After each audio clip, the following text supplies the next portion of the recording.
Hey, it's Jonathan McGinley, the owner and founder of Intentional Man, an organization that exists to inspire and equip Christian men to live intentionally, pursue God-sized goals, and build lives of significance.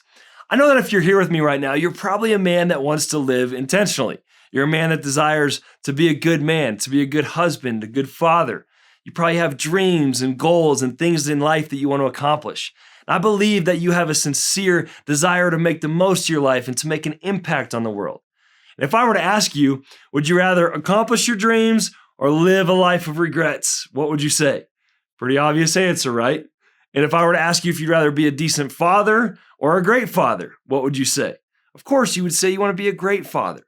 And if I were to ask you if you'd rather be in amazing physical shape with a ton of energy or to be in bad shape with very little energy, what would you say?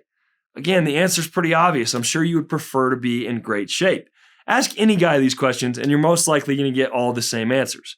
But not everyone has these results in their life, right? So then what's the disconnect? And what I've found is that there's a big difference between having good intentions for your life and actually living with intentionality. There's a big difference between wanting good things and actually having them. A big difference between wanting and doing, between desires and actually taking action. Having good intentions, it's a great start. It's where you have to begin, but you can't just stop at good intentions. You can't just stop at wanting and hoping. You have to make sure you take the next step and actually live intentionally, that you're taking action and that you're doing the things that get you the results that you want. So today, I want to give you 5 areas in which you must move from good intentions to intentionality. And these are the 5 of the most common that I've seen in working with men. And it's really easy to find yourself in these 5 areas if you're not being truly intentional and if you're not being proactive with your life. So here are the 5 most common areas where people get stuck in good intentions instead of intentionality. Okay, so number 1, a man with good intentions reacts to the day. A man who is truly intentional is proactive each day. So there's a big difference between being proactive and being reactive. A reactive day means you go through the day and you're just reacting to your mood, your circumstances, the requests of others, what other responsibilities are thrown at you, or just whatever situations you find yourself in. You don't really have a plan for the day. You coast through the day and just hope that it goes well. And so you let how you treat others be dictated by how you're feeling that day instead of intentionally taking time to think through how you want to treat others. You don't really know what tasks you need to do that day that are going to lead you closer to your long-term vision. You don't really know what actions you need to take that are going to keep you in alignment with your values. So if you're having a good day, you're going to feel happy. But if things don't go well, you're probably going to let that affect every other part of your day. But on the other hand, when you're being proactive, you wake up each morning with purpose. You plan out your day. You know your priorities. You have clarity on the things that you need to do that are going to have the most impact. And most importantly, you make sure to give the proper time and attention to the things that are most important in your life. So if God is a main priority, you carve out time to spend time with Him. You plan your time in your schedule for your most important relationships. And then you take it a step further and you think about how you want to interact with them. You think through ways you can encourage them and build them up. You take a minute before going into your house where you just leave the stresses of work at the door, and so you can go in with intentionality. Can you see the difference?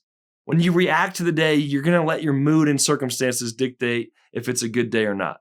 But when you're proactive, you know how you want to treat others, you know how you want to spend your time, and what would make that day a win. There's a big difference. People with only good intentions react to their circumstances and just hope things go well. But people who live with intentionality make sure they're living in alignment with their mission, their vision, and their values. Okay, number 2, good intentioned people only talk about their dreams and their goals, but people who live with intentionality take consistent action. So you know the difference between people who accomplish their dreams and those who don't. It's usually action. The people who accomplish their dreams took consistent action each day. Taking action's hard. It takes time. It takes effort. It takes discipline, focus, and energy. But it's the price that you have to pay in order to get the results that you want. It seems that everything in life that's worth having is on the other side of work, right? It's on the other side of action. If you want to have a strong, close marriage for your whole life, you can't just talk about it. You must put in the work in order to have that. You must identify the actions that you need to take on a consistent basis that are going to help you build it. If you want to have a strong, healthy body, you need to consistently eat healthy and exercise. If you want a close relationship with the Lord, you're going to need to consistently spend time with Him. And I know that you know this, but let me ask you, are you taking consistent action on the things that you say matter the most to you?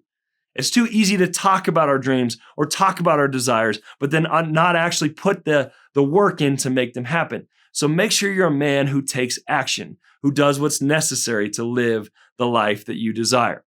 Okay, number 3, people with good intentions, they say, I'll start tomorrow. But people who are intentional say, I must start today. Tomorrow is the killer of so many dreams. How many times have you put something off thinking that you're going to get around to it, and then you never actually end up doing it?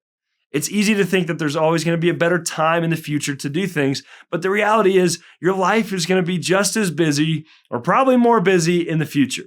So the best time to get started is now. If you know you want to make a change and you know you want to pursue a dream, start today. Just get started. So many dreams die because they were never even started. And the law of diminishing intent states that the longer you wait to do something, the less likely you're actually ever to do it. So you might think the chances are better if you put it off, but it's actually usually the opposite. Chances are it's never going to get done. So what's that one thing you know you should be doing that you're putting off? Right now is the best time to do it. Don't wait until the future. Get started now, or you might never actually get started. You have good intentions for wanting to do it, but you got to take it that step further, and you got to move from those good intentions to intentionality. So you got to get started now. Okay, number 4, good intentioned people hope to have good relationships, but people who live with intentionality proactively invest in their relationships. They have a plan in place. They take time to initiate. They don't wait and hope things are good. They actually make things happen. When I was married, I always said that I wanted to have a God-centered marriage. That was truly my desire. It was my intention.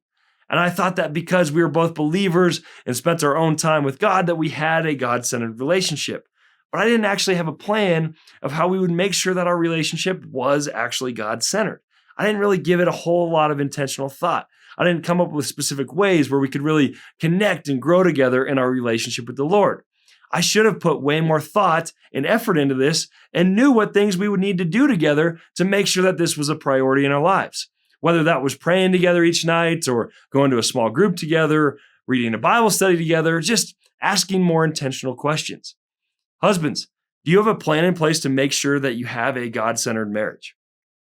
Fathers, do you have a plan in place to intentionally disciple your children? And if you aren't married or you don't have kids, do you know who your closest friends are and how you want to truly invest in their lives? Like, are you taking the time to initiate and to organize time to spend with them? Are you the one to make the call and to check up on a friend? It's too easy to go through each day and hope that you have deep relationships, but you never actually take the initiative to purposefully and intentionally form those relationships. Okay, and the last one, number 5, people with good intentions quit when things get hard, but people who live with intentionality persevere and keep going when they face obstacles. When you set a goal or you start pursuing a dream, it typically follows a similar process. So something happens in your life where you get the motivation to make the change. And you start off with a lot of motivation and excitement. You're pumped to get going, and so you start taking action on this new goal or this new dream. And your first couple of weeks usually go pretty well because it's new and you're still feeling that motivation. But then what happens? You start to encounter some obstacles. Either the change is harder than you thought it would be, or maybe you aren't seeing progress as fast as you wanted to, or maybe some external factors are making things difficult. But you're not feeling that huge sense of motivation, and you're realizing that this may be more work than you thought it was going to be. And this is a pivotal moment in each goal journey. At this point, you're going to either quit and retreat back to the comforts or the way things were, or you're going to persevere and you're going to push through. And this is what will truly determine if things just stay as those good intentions or if you actually get good results. Are you someone who's willing to keep going when the unexpected happens or when the results don't come quick enough or when you lose motivation? And this is the price that has to be paid to get that meaningful result. It always follows this pattern. There's always a time where you're going to be met with challenges and you must decide if you're going to keep going or if you're going to quit.